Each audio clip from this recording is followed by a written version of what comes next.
I would like to start this morning, Dr. Anarth Sivarman, originally from India, but has been with us for the past 2 years. He will graduate soon. He's going to talk about prostate cancer epidemiology, etiologies, and screening recommendations.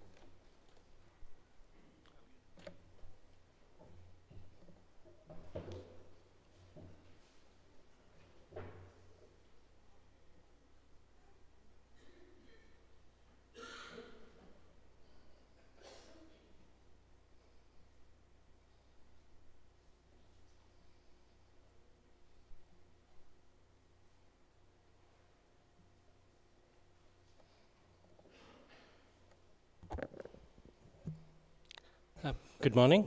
I'm Dr. Anarth Sivarman.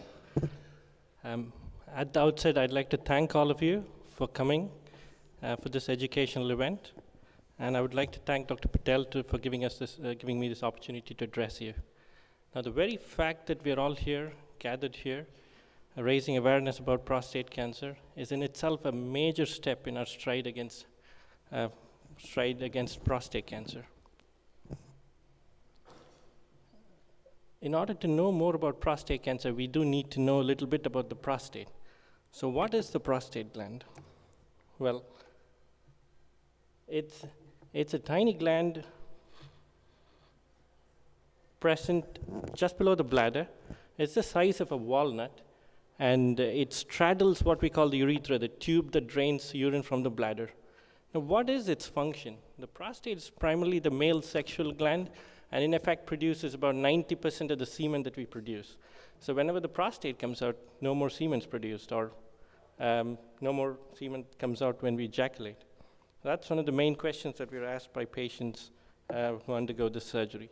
And the next slide here shows the relationship of the prostate to the other organs. And these yellow lines that you see here are the nerves. These nerves go to the penis and in fact are responsible for the erections. So as you can see, it straddles the prostate very, very closely.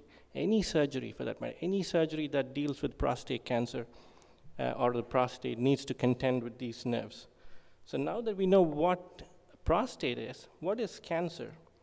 In the normal life cycle of a cell, it forms, it grows, divides, and dies. Imagine if a cell doesn't do that. If a cell doesn't die, it continues to grow, continues to invade, continues to metastasize, then that's a cancer cell. It starts in a single cell and progresses, invades, and goes to other organs beyond the prostate. So this is prostate cancer in general. I'm just making it slightly basic talk here. So another tidbit about prostate cancer, it is hormone dependent. Now this gentleman, Charles B. Huggins, got a Nobel Prize in 1966 for finding out that the prostate growth is hormone dependent. Hormones produced by the testes, the testosterone, develops or helps the prostate grow, the cells grow, and cancer cells grow as well. So now we know a little bit about the prostate cancer. How big of a problem is it to us? Is it a major problem? Well, yes, it is. These are statistics from 2012. It is the most common cancer in America. About 240,000 men will develop prostate cancer in 2012. Now, let's give you a bit of perspective. Breast cancer, so much talked about, is a bit lower, 229,000. Lung cancer for men and women is 226,000. So it is the most common cancer in America now. This is an interesting slide, the next one. It shows what percentage of new cancers is prostate cancer. About 1/3 of all cancers in men is going to be prostate cancer. But the good thing is, it's not the cause of, the most common cause of death. Only 9% of men will die of prostate cancer. So in a way, it's a relatively better cancer to have, if you could say that. But the bad thing about this is, if there's going to be a lot of people who are suffering because of prostate cancer, the quality of life will be affected. So good and bad in this. This is an interesting slide. It shows us the trends, the incidence rates for prostate cancer by sex in the United States from 1975 to 2008. The spike that you see here, that's pretty relevant because in 1987, PSA was introduced. And in 1992, we have this huge spike in prostate cancer. Not because the incidence increased, but because we could find more people with prostate cancer. And from 92 to 95, it came down. Reason? We call this the culling effect. All the cancer that could be diagnosed in that period were diagnosed. So the rest were culled. So the incidence came down. And now we've got a pretty decent, or how would I say, a stable prostate cancer incidence now. The next slide, here again, this is lung cancer, not prostate cancer. The second line here, the brown one, that's prostate cancer. It shows a consistent reduction in mortality. And I think that's mainly because of PSA screening and more persons seeking out treatment options. So now that we know some of the reasons behind the magnitude of the problem, let's go into what causes prostate cancer. There is no single cause, but we've got several risk factors that I can elaborate. Number one among them is age, race, familial, environmental, diet, obesity, vasectomy, smoking, and exercise. Let me go into each one of those. Number one is age. It is inevitable. People who get white hair are going to have a higher risk of developing prostate cancer. It's as simple as that. You grow old, the chances increase significantly. Above 50, very high. 2 out of 3 prostate cancers will be diagnosed in men above 65 years of age. Interesting slide again. Up to the age of 40, 1 in 8,500 men develop prostate cancer. But 40 to 60, 1 in 38, massive jump. So this is the age that needs to be targeted. This is the age that we need to help. Above 60, 1 in 15. Above 70, 1 in 8. Increases, progressively increases. From age to death, 1 in 6 men will develop prostate cancer. So age, very important, most important risk factor. We can't help that though. Race and nationality, well, very common in African American men, especially very, very common. But I'll go a little bit into this. This is the worldwide variation in prostate cancer mortality. The red areas, the so-called developed world, America, Western Europe, Australia, significantly high mortality rates. This also is true for incidence rates. The blue area, South America, Africa, Middle East, okay. The best place to be is China, India, those areas, very low incidence. This one illustrates it a bit better. So the mortality rates highest for African American men. Next are white American men. But if you see the lowest area here are the Chinese. And the middle area, it's not just the black race. So African gentlemen don't have the same high incidence as African American men. Well, looking at this slide, I think most of you are planning to move to China. Anyway, it doesn't work that way. Because what happens if a Chinese gentleman moves into America? Well, the risk is still low for him, but his children catch up to the same risk as America. So there's something in the food that we eat, the air that we breathe, something. We haven't still pointed the exact cause of that. So here, this is the incidence rates in America by race. African American men are still pretty high. This is where awareness comes into play. The more awareness that we create, the more people that we tell that you're at high risk. These are the high risk guys. They need to be sorted out straight away. There is no point waiting on them or not screening them. So next is white gentlemen and Latino Americans. Hereditary prostate cancer, I'm not going to go too much into this. You've got a fantastic speaker, Dr. Ranjan Pereira, coming and speaking to you about this. So I'm not going to dwell too much. Suffice it to say that first-degree relative with prostate cancer, 2.5 times the risk. 2 first-degree relatives, 5 times, and then increases progressively. Dietary factors, again, we've got a very good speaker, Bill Kelly, coming and speaking to you. But fat, red meat, not good. Green leafy vegetables, pretty good. I don't know, it always seems to be like this, you know. Things that don't appeal to us are good for us. Exercise, why can't red meat be good for us? I don't know, gosh.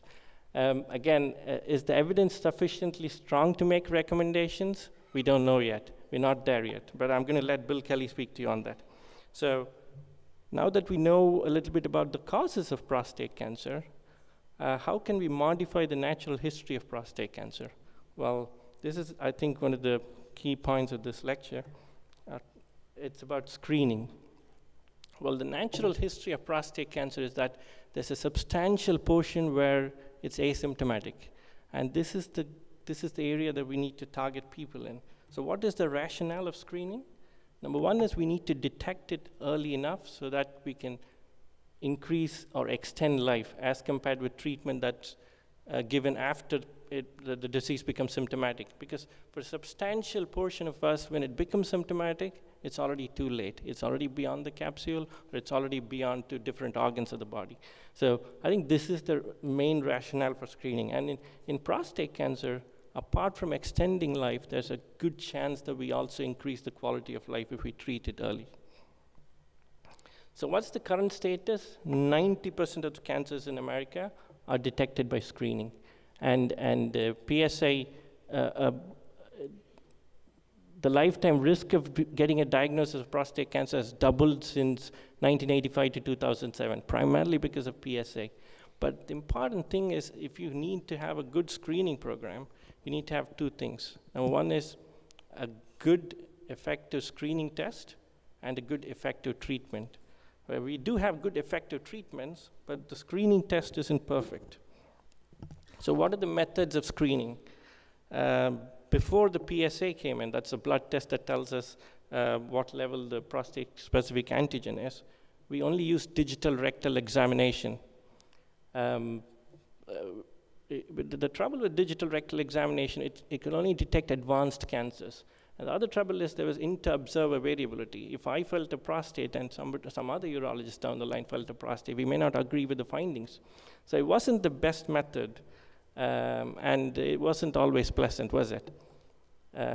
But trust me on this, the doctors don't like doing it as well, okay?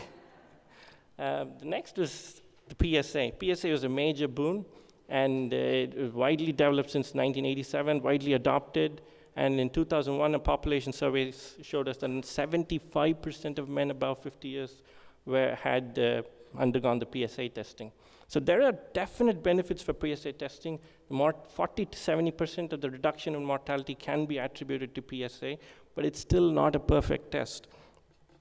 The reason? There is no reliable cutoff value. We all say 4 is a cutoff value, but 15% of men with normal PSAs and normal digital rectal examinations will have prostate cancer. And 9% of men with PSA value of less than 1 will have prostate cancer. So it's not perfect, but it is the only surrogate marker that we have for cancer. So we're going to have to do with it until and unless we have something better. So the conclusive evidence, like Dr. Patel said, for screening wasn't available. So Europe and America initiated 2 major screening studies, which is European randomized study and the PLCO trial in America. About 180,000 men were recruited in Europe and 75,000 men in America. The trouble with these studies was it wasn't perfect. The results did show a benefit for screening, but not an all-out benefit where everybody could come out and say, yes, do screening. But I think the main reason for that is the way these studies were designed rather than the results per se. So, nobody would complain if it just involved a blood test. But screening is not just a blood test because we have to act on the screening results. And biopsies do have complications.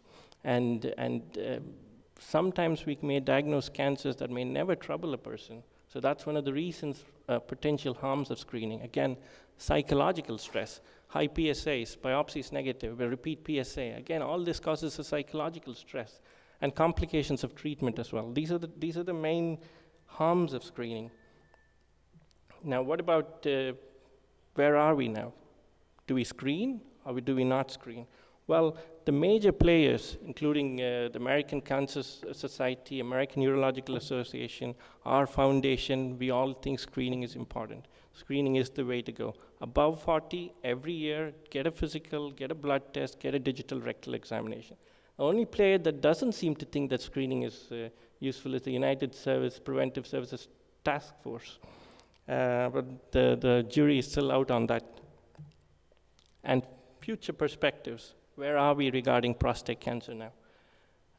We definitely need more research. This is one of the major goals of our foundation, to develop a more robust screening test, to identify harmful as opposed to latent prostate cancer. In other words, which cancer needs treatment and which cancer can be left alone. And to develop centers of excellence, primarily to reduce the morbidity of treatment, to reduce the side effects of treatment. That's one of our major goals. And to improve patient awareness and informed decision-making by the patient, to allow informed decision-making by the patient. So the take-home message probably from me here is awareness, awareness, awareness. Go home, talk to everybody, talk to your neighbors, talk to your friends. Do not be afraid of the finger. Get a blood test done, get a digital rectal examination done. Tell everybody, let's increase awareness for prostate cancer. Thank you very much.